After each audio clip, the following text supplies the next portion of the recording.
Matt Lenihan, boxing, social in association with Empire Fight Store and Our Kings. We're here.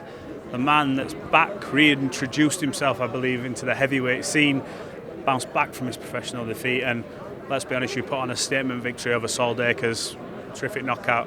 You must be on cloud nine at the minute because you're going to ride this wave now and hopefully into some other big fights.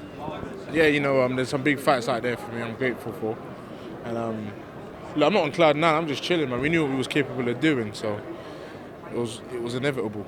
Did you predict it to happen in that manner? Because I mean, it was a shot that just landed on the top of the head, and you could see straight away it's the manner it fell down. I mean, in your wildest dreams, did you expect that? Yeah, I didn't even. I mean, I think everyone was surprised it came so early, but I knew it was gonna come as soon as he made a mistake. He just made a mistake early and paid for it. So, yeah. Your link up with Adam Boo's an interesting one. He said a lot of complimentary things about you. I've been around Adam to see how he works with his fighters in the past. How are you enjoying his tutelage? You feel that it's sort of a match made kind of thing? 100%, because he makes you be an athlete. And I'm an athletic person. I'm a natural athlete, so he brings out the rest of me. He definitely does. And the man that knows boxing, he knows the sport. I don't think anyone really knows it better than he does in the country as well. So. And I get on with him a lot. He understands me, I understand him. I know what he wants for me as a fighter, so I know what it's like to provide. I was going to say, does that help you with the fact that you've got a guy there with a wealth of knowledge? And look, all trainers should have a certain amount of knowledge. But when he's trained the likes of a David Hay, George Groves over the years, and the current stable he's got now, it must be good knowing, look, I'm in safe hands. Yeah, I'm in safe hands, and I'm brushing shoulders with some good people. When we're in the gym, you got the likes of the Josh Kellys and whatnot in the Felix Cashes in the gym. We're all striving. We're all trying to compete with each other, trying to be the fastest, the strongest, and who's working hardest in the gym. So when you got that sort of work rate with you, man, it makes you work harder than you ever would. So it's good. What's next? Obvious question, but you'll have an idea of what you want. I know you probably one day want to run back that Fabio rematch. I know that would be a good build-up as well. But what is next for you?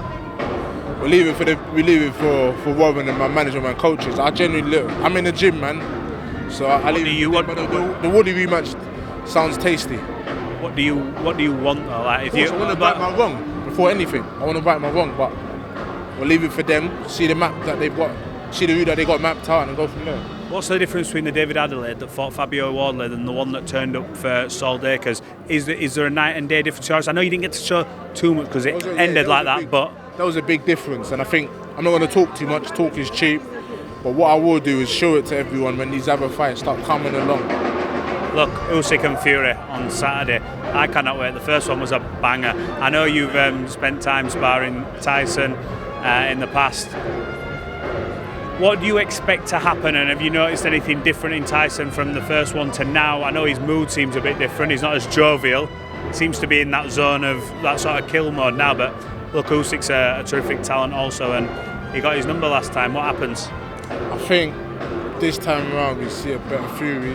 The same Usyk, but a better Fury. I think Usyk usually always shows up. There's been times Tyson hasn't. So I think this time he's going to show up. We're going to see a better Tyson. And I think there might be a Tyson win from the way I see things going. And the difference is the same difference he did when he fought Wilder the second time round. More hungry. He's got something to he's got a bar to reach. And I think he's reached that bar. So I think he's going to do it.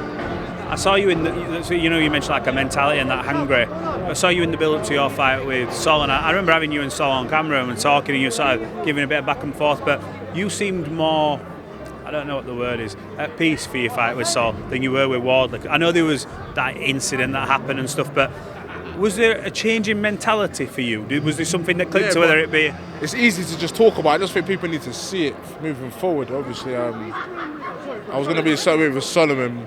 I think, was it yours? Was it? So, Solomon won, and he was coming to the board, and I said, "Look, let's just get you both in. We'll have a chat." And you were both going back and forth, but it was good competitive stuff to build the fight. It was just me messing around, man. Just me being a wind-up. I think some people just don't have a certain personality for it. So yeah, I mean, look. After that, I just kind of say I'll leave it alone. Yeah. You must look at this show and go, I want to get back on these big cards as well. Look, Frank put some terrific shows.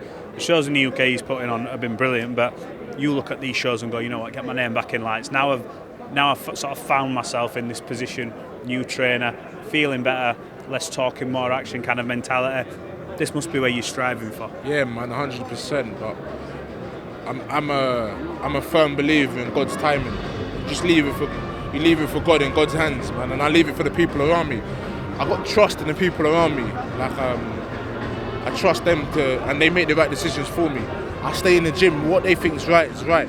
If they told me to go and fight in Timbuktu, I'd believe them. And they told me, listen, it's the right career move, I'll do it. So I'm an intelligent guy anyways. I'm not silly, so I know what's right and I know what's wrong.